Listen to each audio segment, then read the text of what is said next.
Hello, my name is Phil. I'm going to walk you through how I set up the Traveler Planetary establishing shots like this. Before I get started, a quick word on the software I'm using.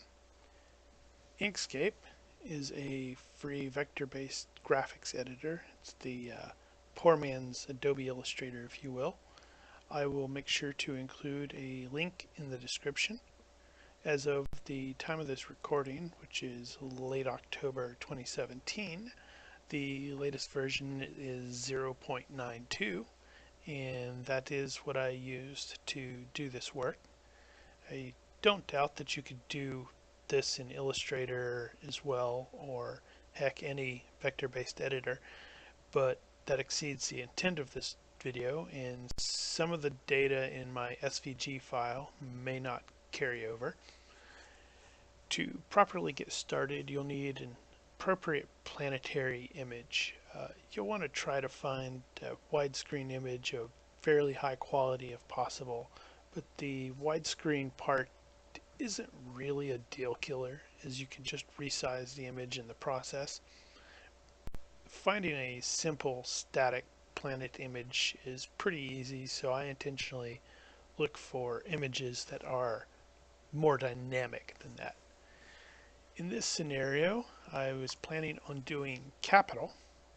Now, according to the wiki here, only about 50% of the planet is urbanized,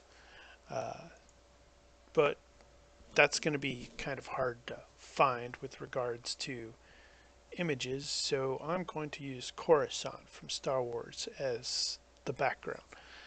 I found two really good images for this, so inevitably both of them are going to get used somewhere. The first one is really good. I really like the look here, but I actually think I prefer this second one a little bit more because, well, it's got ships in it, and so it's a bit more dynamic. Also, on the wiki, you will note that the star is listed as a G2, which is a yellow main sequence. Fortunately for us, Coruscant has a yellow star, although even more fortunate is that neither of the images I've picked for this even show the star. It is important to keep an eye on that sort of thing. We travelers are a picky lot who, well, will notice if we screw something up. As I very quickly learned when I messed up and failed to make Equus a water world. So, getting started, we will open up the Inkscape Planet Template SVG file, which will be linked in the description. The file itself will. So straight away you'll notice a couple things here. There are guidelines, 4 guidelines present. That's so I can keep the text in pretty much the same place regardless of whether I put it here or down here in the bottom left or the top right and so on. There's also the amber zone annotation. I intentionally sought out the proper color for amber for that one, so I'd recommend not necessarily overwriting this file. If it's unnecessary, as it is in this case, it's just easy to simply click on that text and delete it.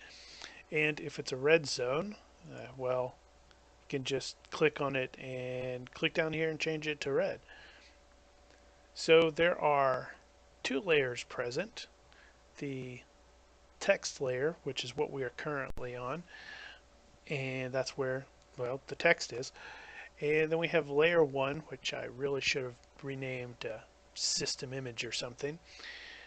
And that's where the picture is. So this is just personal ease of use. Not everyone would necessarily do it this way, but that's fine. So the existing image is actually pretty important right now, but in order to even get started, we need to first lock the text layer and then unlock the, well, let's go ahead and call it the image layer. So the existing image that is here, which I use a Zavije, I wonder how you pronounce that properly. At any rate, this image is actually really important, so don't delete it. Well, not yet anyway. So now we're on to the actual work. First we need to get our Coruscant picture onto the system image layer. Now I personally prefer to just drag it from the folder onto the Inkscape there. Let's see. So first you need to, obviously, you'd have to save it. So, good to go. So, as I was saying, I personally prefer to just drag it from from the folder onto this page, but some people may prefer to actually click up here on File, Import, and normally that either way, whether you do it this way or just drag it as I do, either way you would normally get a little pop-up that wants to make sure that you are got all of the proper information. Well, I don't get that because I told it I didn't want to be bothered, because none of that information is really important. You can just generally click OK, and you might do like I did until it stopped showing me this. So I am dragging onto this, so straight away you will notice that this thing is not anywhere near as tall enough. So we need to fix that. First, in the top menu bar here, we need to click on this padlock image. This locks all of the changes so that they maintain their aspect proportions. Otherwise, if you change something's width, its height will remain what it originally was, and the image is really distorted. So next, click on the original image. You'll notice that the dimensions have actually changed. The height is 765 pixels. You'll want to take a note of that. You could copy it, but I just mentally take a note of that. So then you reselect the new image, and then we're going to change the height.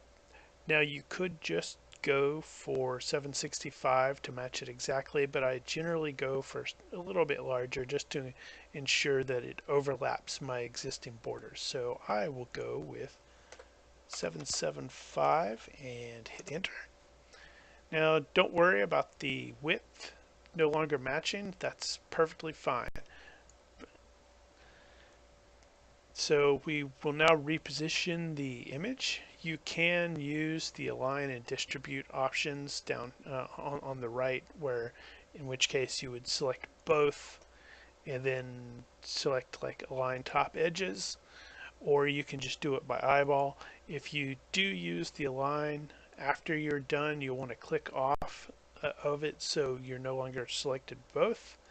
Select the top one and then click on the up arrow key twice in this case, since we are aligned to the top. If you were aligned to the bottom, you'd want to go down twice, and so on. That's again so you make sure that it overlaps the borders. So with this top image still selected, you want to lower it to the bottom. This will put it under the original image. You can do this by either clicking this lower selection to bottom icon on the top, or just hitting the end key on your keyboard. So voila, you'll notice it's now at the bottom. So now we're going to select the original image. This part is a little trickier if you're completely unfamiliar with the clip option, as I was until a friend of mine walked me through it. So under Object, Clip, we're going to select the Release option. Immediately a grayed out rectangle appears, and if you look closely you can see that the unmasked portion of the previous image is underneath it. Both of them are selected at this point. So we'll want to click off of it to unselect both images. So you're going to then select the gray rectangle, but do not delete it. Move it to the bottom, again either using end or the appropriate icon at the top. And now you select that top image, our old Zivij or Zivij. I should have probably picked an easier to pronounce one. We do delete this one after we have selected it. So, okay, it is gone. At this point, we will select our new image, our Coruscant image, and once again send it to the bottom. So now we have the gray box on top. We're going to select both of these using Control A. And then under Object, Clip, Set, voila. You'll notice immediately everything outside the dimensions of that gray box have been masked. The hard part is over. So from here we need to change the text, so we'll lock our image layer and unlock our text layer and select it. And since this is neither an amber or a red zone, we can select that thing and simply click on delete, make it go away. Now we want to edit the appropriate information here on for the name. So obviously it is capital, and that is core, but off the top of my head I do not remember what the UWP is, so I go back to the wiki and select it and copy it. And go back here and whoops, paste. Okay, something you might notice on some of the other ones, I have a tendency to play around with the color on the second two lines so they match better, the subsector and the UWP. By default, the subsector, the second one, is usually at around 30% gray, and the UWP is at 60% gray. Now that's not always the case. There are certain places where it may need to be completely white, or heck, I think when I did Regina I had to make it the bottom two black to stand out. It's entirely a subjective thing, and it's easy enough to change. Simply highlight the text. Do you want to alter? Select the appropriate color or shade. Relocating the text is also subjective. For example, in this scenario, I think it looks fine here on the left, but you may think, oh yeah, I want to have it on the right. So in that case, I will want to select the text option and just click in there and then select A, because I will want to align right the text. And then we will make sure to do our select. Then to just drag it over as it is, I will hold the Control and Shift keys down while dragging it. That constrains it so it just goes in a straight line. Okay, so you may also want to zoom in. That can be, with the little magnifying glass, or if you have a mouse with a scroll bar or scroll wheel, hold the Control key down on your computer or keyboard and zoom in. Yeah, you can see here it definitely needs to go over a little bit more. Alright, excellent. So at this point we are nearly ready to export. One of the things you will want to do is you will make sure that you do not have anything selected at this point, because if you do, Inkscape has a tendency to export just whatever it is you have selected. So if I had the text selected and I clicked on walked through the import stuff, I would just get the text, which isn't particularly helpful, is it? So at this point, what we do is we navigate to the export ping. There's also the option up here in file if the thing on the right isn't showing up, export ping image, and yeah, Shift Control E also works, which will bring this thing up. So then we're going to navigate to where we are going to put this puppy. Going to name it capital. You'll note that it exports this as a PNG file. As far as I know, that is all that Inkscape is capable of exporting as. Normally this is fine. once you export it, but I have a tendency to open the PNG file again in a different program, GIMP for example, or Photoshop or something like that, and then export it as a JPEG, simply because JPEGs are a little smaller. Alright, so we are still in the process of exporting, however, so we click that. At this point we are not yet exported. We have just told it what we're going to name it, where it's going to go. So you either will be in this file name folder and you hit enter, or you click on the export button. So since I'm here, I'm just going to hit the enter, and you'll see that you had the progress bar. And now I'm going to open that thing up, and voila, you can see it is done. At this point, you can pretty much consider yourself done. You don't have to jump through the extra hoops that I do for the JPEG, but it is an option. So easy as that. Well, I hope you found this at least informative, or at least vaguely helpful.